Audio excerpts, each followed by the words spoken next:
And just like you honed in on here in the office, I mean, we have our own dream board for the staff. I mean, Yeah. just something as simple as that is putting it on paper so you can see what you want and have something to look forward to or build for.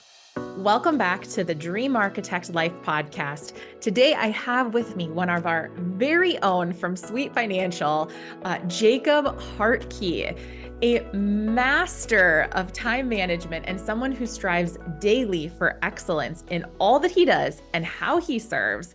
Jacob is joining our show today to share what his insights are on what it means to create the retirement that you can't wait to wake up to. When he's not helping our clients build and execute on their wealth plans, you will find him behind the scenes, completing more tasks than what should be normal for any human being. You might want to ask him sometime about his Post-it note organizations. It is off the charts amazing, just to ensure that our clients get a plan that is accurate and timely. He works every day diligently, helping people cast their vision for their ideal retirement. And today we get a sneak peek at some of his most thought-provoking observations. Jacob lives right here in Fairmont, Minnesota, with his wife, Sierra, and two daughters, the sweetest little things ever, Haven and Henley, with one more little nugget on the way, during the time, at least, where we're recording this. A family man by heart that is reflected in how he treats the relationships here at Sweet Financial Partners. Jacob, welcome to the show. Thank you. Well, I am so excited to have this conversation. I know we talk a ton behind the scenes on, really what it means to serve and to help people plan accordingly. So I thought it'd be fun to bring you on here and have you share a little bit of the world. So to start us off, Jacob, can you talk a little bit about your journey, kind of where you started and really what got you to this point? Yep. Yeah. So like you alluded to, born and raised here in Fairmont, I never really left. I went up to school an hour north of here to Gustavus, and actually shout out to Gustavus and Mr. Totsky in our office here. Without them and that connection, I never would have become the first ever intern here. So worked out very well. A good connection brought me back to the office, into the community. Being the first intern, pretty much locked in the back corner for 3 years, never allowed to leave. Like you said, working in the background, creating all the plans and everything, up to the point now where it's transitioned into more of the client-facing role and being able to have those one-on-one conversations with clients directly and being able to interact more meaningfully with the clients. So that kind of sums up how I got here and why I'm here. As at a young age, I learned the importance of planning. Through my background, my father was a business owner and really learned quickly the benefits of not planning due to some unforeseen health circumstances. The business ended up having to close, and there was no contingency plans in place. So that at a young age showed me the importance of making sure that there are things in place and a plan per se, which kind of thought and showed me that I wanted to be in the service industry. And to me, what that meant as a young kid, how do you help people? The obvious answer to me was a lawyer. So, I mean, I don't even know if you know that about me, Brittany, but No, I don't. This is as a young new. kid, I'm going to be a lawyer and I'm going to go to law school. And then I went to school and I'm like, 3 years is good for me. I sped through it and said, enough's enough. Came back, found out that actually my like for numbers and math, along with helping people, was a shoe-in for the wealth planning industry. So that tie-in, being able to take it a step further, or take a step back maybe as I got older and say, I still want to be able to help people, but maybe not as a lawyer per se, and maybe there's more meaningful relationships because I'm also very relationship driven. I was the kid in school that was always the brown noser in the front of the class, more so having the relationship with the teacher rather than learning what anything was going on in class.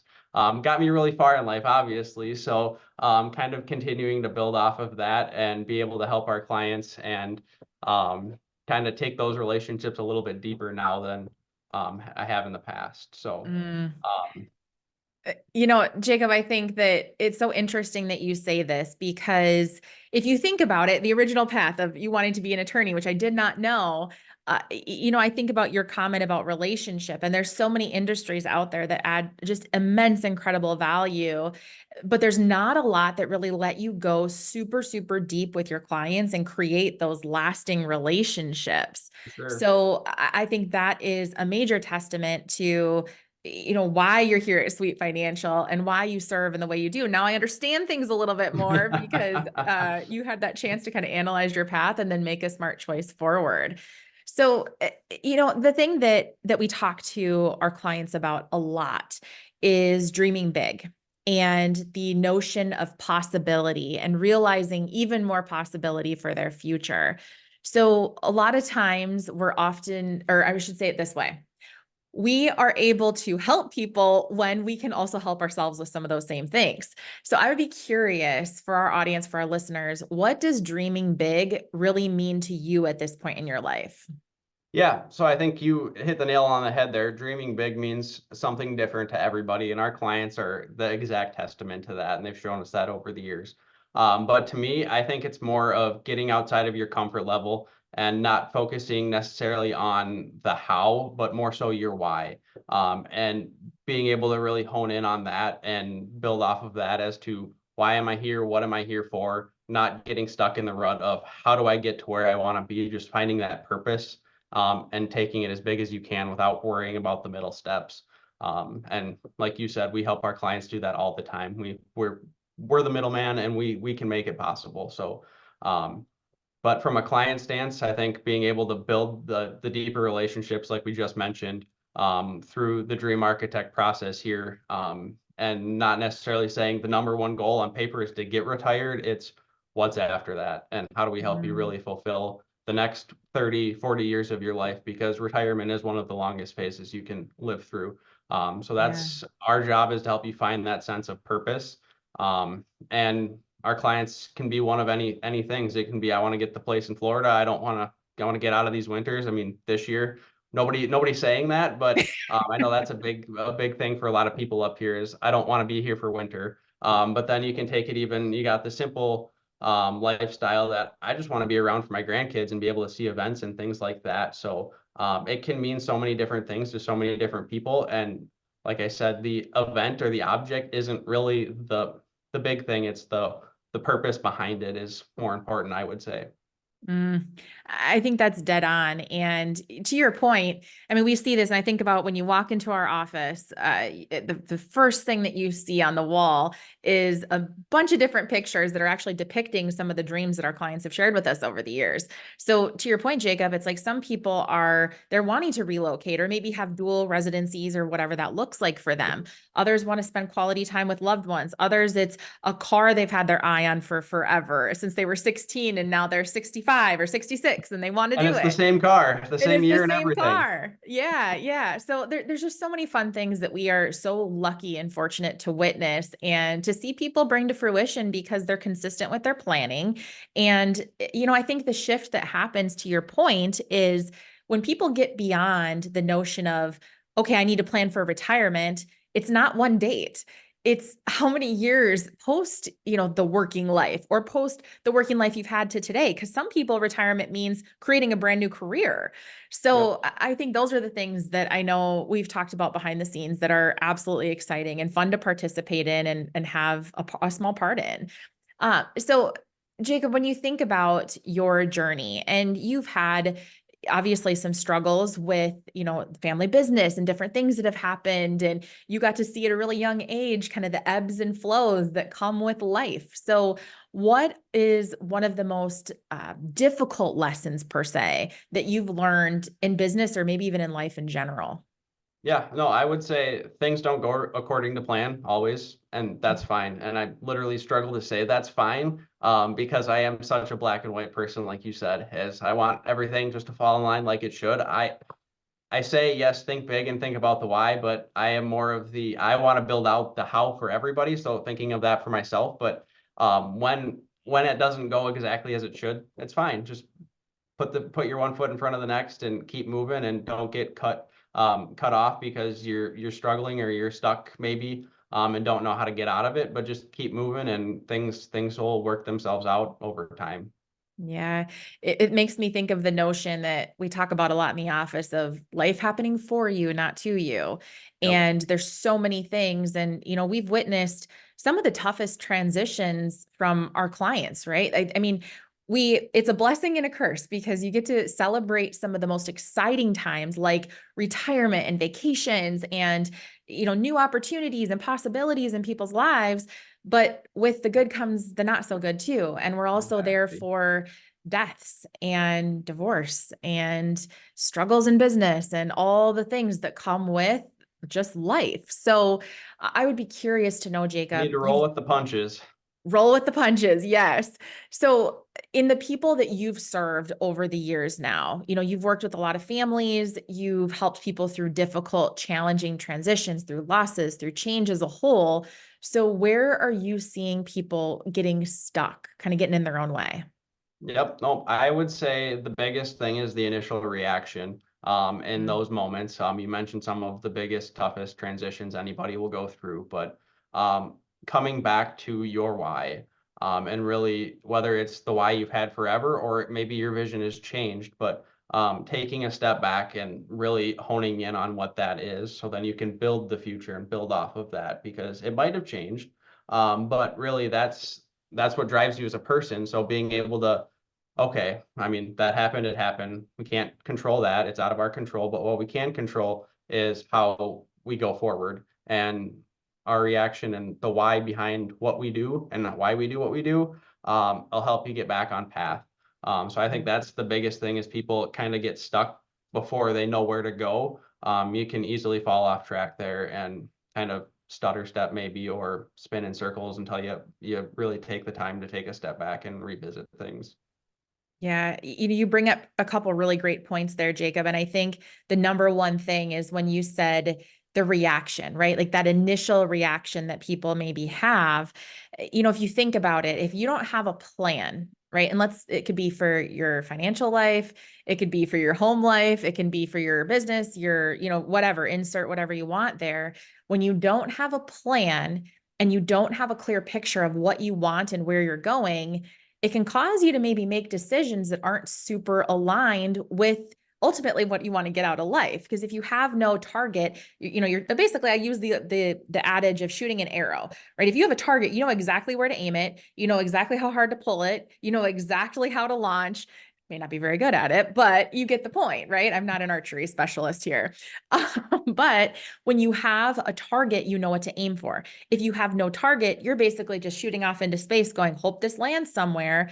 And I Yep. think that's the value that you as a wealth advisor and the other advisors in our office can help bring, is that sometimes you just need somebody to say, hey, hold the vision. Like, this is okay. Let's just slow down. This is a moment in time. Let's make a good decision that supports the vision. And unfortunately, not And everybody you can't has that. downplay emotion either when it comes into the whole Yeah. picture either. Is people are gonna react and you gotta let them do their thing. You can't overstep that either, but being able to Yeah. exactly hone them in after that. You don't Yeah. want to play their thoughts either.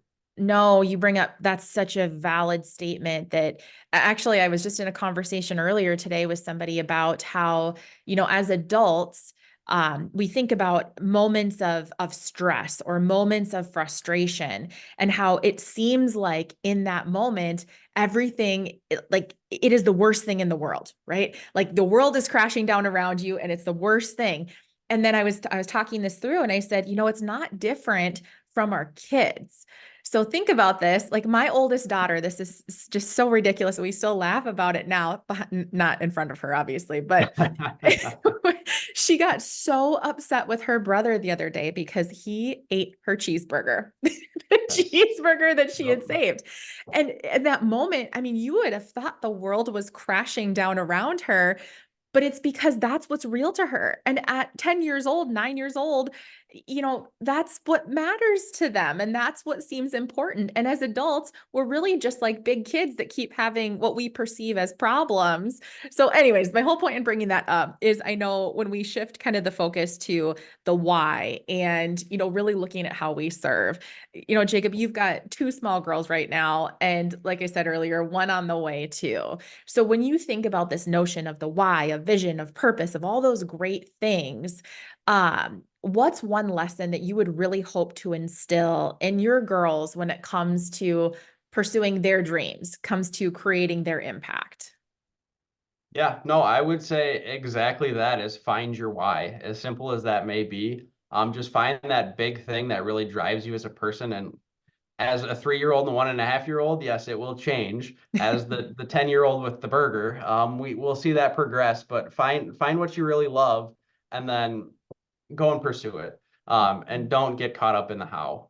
I mean, talk about quotes. I love the quote: "If you don't know where you're going, any road will take you there." So, I mean, if you don't have that vision in place, you never know when you're gonna find the target. So really, Yeah. just find that big thing and then put the how in place afterwards. Yeah. As Uh, our friends at Nike say, just do it. Just put one foot in front of the other and go get it.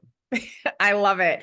And I think that quote is so incredibly relevant, and it makes me think of the book. And I know, Jacob, you've read this, and we hammer this home at the office all the time. But the book Who Not How, it's by Dan Sullivan and Dr. Benjamin Hardy, and really, it's the notion of exactly what you're talking about there. Of people get so hung up in how I'm going to get there, how am I going to do this. And in reality, you just need to have the right who's in your life to give you the proper direction, to help you to make better informed decisions, and to help you maybe see what's possible. And that's what a lot of the planning that we do for people can really potentially help with, is just helping you see the path to possibility and the path to what you want to do. So the one thing that we talk a lot about, especially as clients are going through the dream architect process, is value alignment, and making sure that, especially for those that go into retirement saying, gosh, like I haven't even really thought about this, like dreaming big. And what does that even mean? I'm just tired. I'm ready Yep. to slow it down. So, Jacob, how do you define value alignment, and how do you support your clients in that as well, as they're setting those big goals and aspirations for their future? Yeah. So, I mean, at face level, it's exactly that. Is if you don't have your why, it's hard to make sure that your values align with your goals and dreams.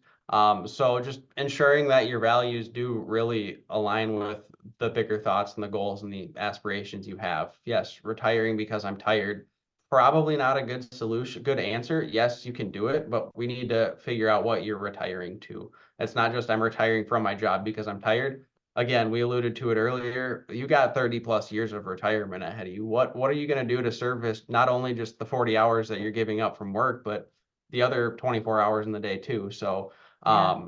I think being able to take it so much further than just making sure that you have goals on paper is where that comes into play. And here at Sweet Financial, we definitely like to take that step further and make sure our clients do have that striving factor, find out what that why is for them, and push them to do more, because the money side of things is only just a small piece of it. You've saved your whole Mhm. life, so now it's time to enjoy those things and really find out what the purpose is going forward. Hey, Brittany here. In case you hadn't heard, our latest book, Dream Architecture, is available for the taking. Think about it like this: what is your biggest, wildest dream of what retirement could look like? Not the dream that your friends have, or your parents maybe had, or your coworkers. Your best dream, the unreasonable one, the one that you might have trouble admitting even to yourself. So that is what the Dream Architecture book is about. Hop on over to dreamarchitecturebook.com so you can start dreaming big today. I think that that's so true. And when you look at defining that path forward, as you kind of landed there, sometimes that's challenging. And I think that a lot of times people need, and us too. I mean, we eat, sleep, and breathe this every day, but we need that support too. So sometimes we need something tangible, like structure, a process, a path to help us make those decisions forward as, what do I value? What do I want? How do I want to spend my time? I mean, everybody has the same 24 hours in the day, but we all fill them different, Right. regardless. Yeah. And just like you honed in on here in the office, I mean, we have our own dream board for the staff. I mean, Yeah. just something as simple as that is putting it on paper so you can see what you want and have something to look forward to or build for. Yeah. I listened to something the other day, Jacob, that said that there's one trait that is common amongst some of the most successful people out there. And that one trait is that they have a goal or a dream or a vision. And instead of keeping it a secret, they put it out into the world. So there is something to be said about, those images, those pictures. I mean, you walk by our dream board and it's just beautiful. And there's so many different things there capturing the essence of more family time and, possibility that our team sees for the future. And that drives them to then help our clients even more because they're feeling it while they're doing it at the same time. Absolutely. So I think it's so powerful. And I think you're dead on with that. So Jacob, I picked on you earlier because you are literally one of the most detail-oriented and organized people that I know to date. And I brought up the Post-it note Yes. system because everybody in the office just has to get a little bit of a chuckle out of it because he has an orderly system for how he makes sure that the I's are dotted, the T's are crossed, and that nothing is missed. So I would be curious, Jacob, for you to share with our listeners, how has developing your time management skill sets really helped you to even better serve your clients? Yeah, no, so I post-it notes, that's my thing, like you said, but not necessarily just the post-it note itself. I love writing out my list. I like to plan for my day ahead. So before I leave every day, I write down what I'm gonna do. Attacking the frog, the big thing first off is always a big to-do. I mean, it's always the goal of the day, but never sometimes it's easier said than done to go get the hard task done first. But putting that one off and then building from there what the day is going to look like. And then being able to have that sense of purpose at the end of the day, knowing I not only crossed everything off, but the post-it note's done, so I can crumple it up and write tomorrow's to-do list. So the forcing mechanism of everything on the list needs to get done, so I can not only crumple it up, but then I can move on to what I'm going to do tomorrow. That's why I love the post-it notes, because it's the sense of the accomplishment and the completion when everything is done. Yeah. I can relate to that. I'm a list person. And it's funny because I'll like find old lists around my house of, things that aren't super important, but things that I wanted to get done. And I'm like, hey, I actually tackled all those things. So just the whole notion, like you said, of writing things down. So one thing that I think is interesting, and the reason that I brought up your time management is because we hear so often from clients, they're like, I thought I was busy before. I'm in retirement and I'm busier than I've ever been. I have more things on my schedule and on my calendar than I ever have in the past. So, for anybody listening in that's maybe looking at, how do I kind of go back to the basics? How do I create better time management for myself and make sure that I'm getting to the things that I really care about? What are a couple tips that you have for people? Yeah, no, I mean, obviously it is a change. Your initial reaction is I've got these 40 hours to fill, so I'm going to fill them, and then you run out of time in the day. Mm, So the simple answer is you can say no, and not necessarily force yourself into it, because yes, everybody will ask you for something as soon as you're retired, because it's one less thing they're going to have to do. So they want somebody to help them. So they're doing it out of being nice and everything, but it also helps them. So there's a balancing act there. So just being able to take a step back again and say, well, here's how I want to structure what retirement is. And maybe it's, I need a whole day off to do nothing, and that's totally fine. Make sure that you don't fill that day then. So just using a schedule just like you would at work, and having your to-do list seems to be beneficial to people once they are done working, because otherwise it will fill up. You'll double book yourself and you'll wonder where all the time is gone and how you did anything. But you're in total control of your schedule after retirement, so take advantage of that.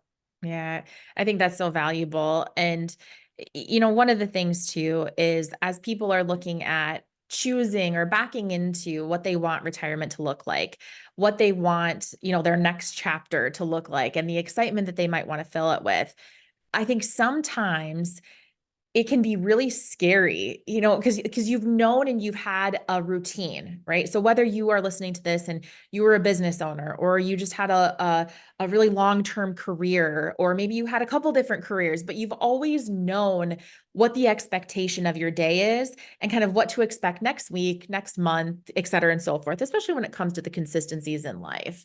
So, there's this blockade that can happen where people get a little bit scared of pursuing something that's maybe beyond their current capabilities or beyond, anything they've ever tried before. And it can hinder them from moving into the future and really pursuing what's possible for them. So I would love for you to share from your true life experience, from true life perspective. an example of a time where you strategically overcame fear and you didn't let it stop you from a moment of growth, of learning, of enhancement, insert whatever word there. Yeah, no, so actually one of my first ever client interactions as an intern here at Sweet Financial was with one of my elementary school teachers. So being the student, it came off as, well, this is strange. Like she taught me years ago, and now it's like the roles have reversed as now I'm here to help her live the retirement dream and what that looks like. So just that initial reaction of, okay, yes, this is what this means is coming back to my hometown. It's I'm going to know these people and they're going to have some sort of history with me, my family, anyone that I've come in contact with over the years.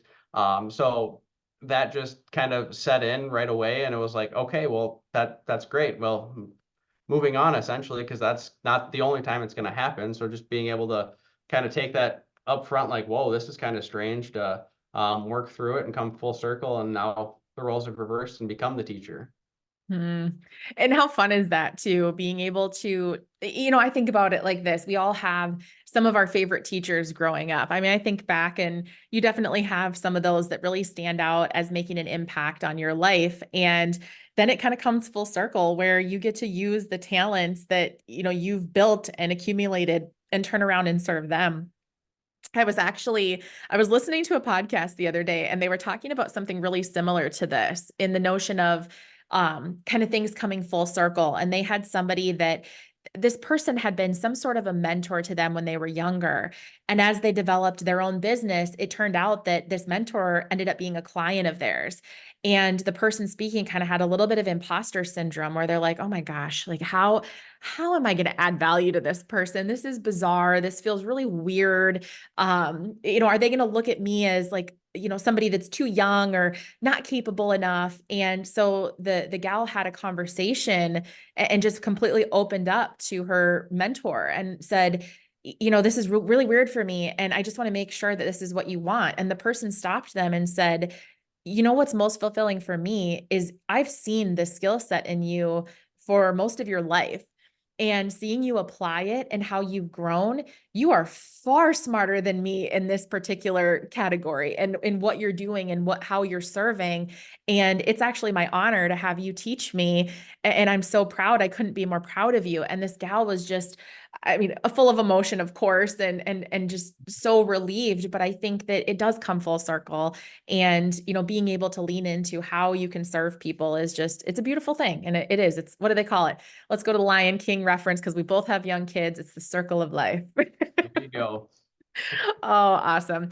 All right. So, Jacob, to go a little bit personal here and to maybe give a little inspiration to the audience listening in. One thing that you do have to deal with a lot is some of the uncertainties that people have. There might be concerns with, the market or state of the economy or the government or things that are all completely outside of our control. So if you are ever personally feeling down, discouraged, uncertain, what are some things that you do to come out of that? And how would you recommend anybody that's listening in to kind of stay away from the negative and really focus their attention where it should be? Yeah, no, you hit the nail on the head there. Those are all things you can't control. So those things you can't take them personally. So just being able to not worry about the things out of your control and then shift it back to the focus of what can I control. I'm one that decompresses very quickly. My joke is I have a 2-minute commute home, so the office gets shut off in 2 minutes, and I got to flip the switch to be home for the girls.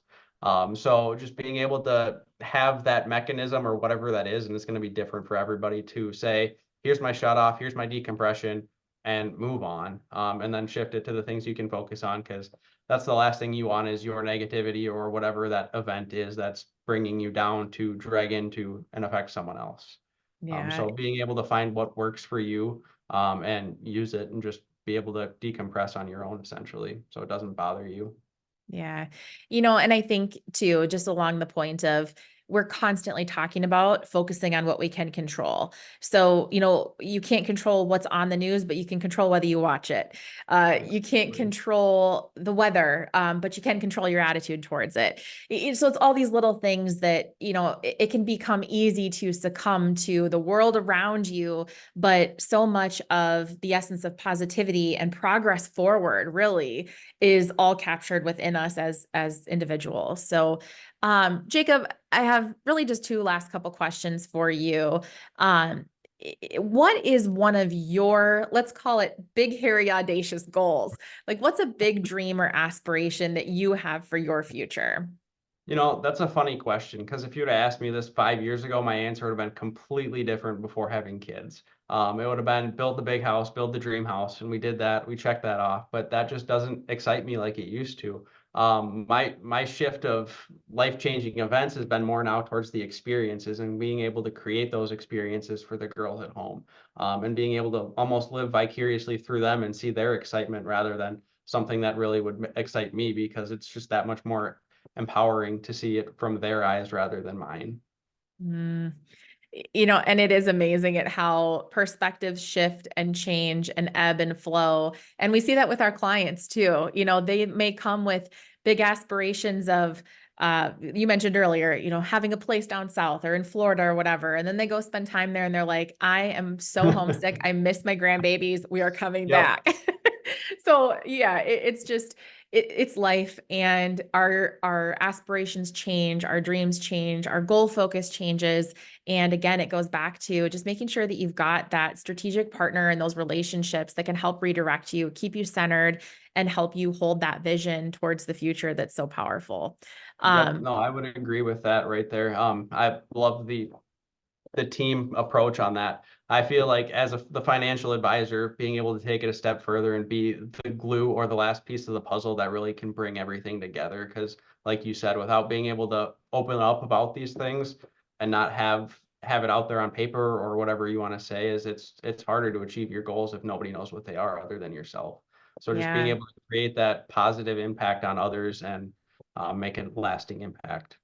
Yeah. And you bring up a great point there too, Jacob, that, I think about how many people out there maybe don't have a rally of individuals around them supporting their goals and their dreams. And if there's one thing that I know you 100% would agree on me or agree with me on this, is that you got to have people that support what you want for your future. So when we talk about, having somebody to help you hold the vision and get it, stay true to the path, what we're not meaning there is somebody that's going to limit your vision or tell you that your Sure. vision is too big or unrealistic or not, it's too much. You're too much.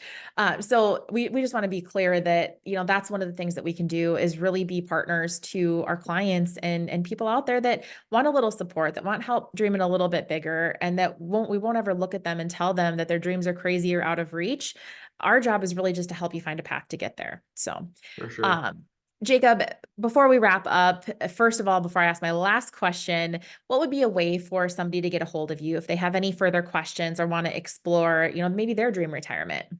Yeah, no, that's a great question. Give our office a call here or shoot me an email, jacob@sweetfinancial.com, and I'd be happy to accommodate with you and figure out how we could take those next steps and really create that retirement dream for yourself. Awesome. All right, Jacob, what did I not ask you that I should have? Well, we alluded to baby, but you never asked boy or girl. Do we know yet? No. Oh, you jerk. I got so excited there for a second. Oops, I just called you a jerk on air. Apology. No. That's awesome. No, that's the question. Baby comes up, everybody always asks, but you didn't. No, we don't know. We're not finding out. So Oh, I love it. Well, Jacob, thank you so much for spending your time with us today and for helping people really build a life beyond what's possible or what they see as possible. So we're grateful for you and how you serve and how you show up. absolutely. Thanks for having me. That wraps up today's episode of the Dream Architect Life podcast. If you liked what you heard, go ahead and give it a share with somebody that you care about. If you want to be the first to know when the next episode drops, give us a like and subscribe, and you will be right there in the know. We will catch you here next time.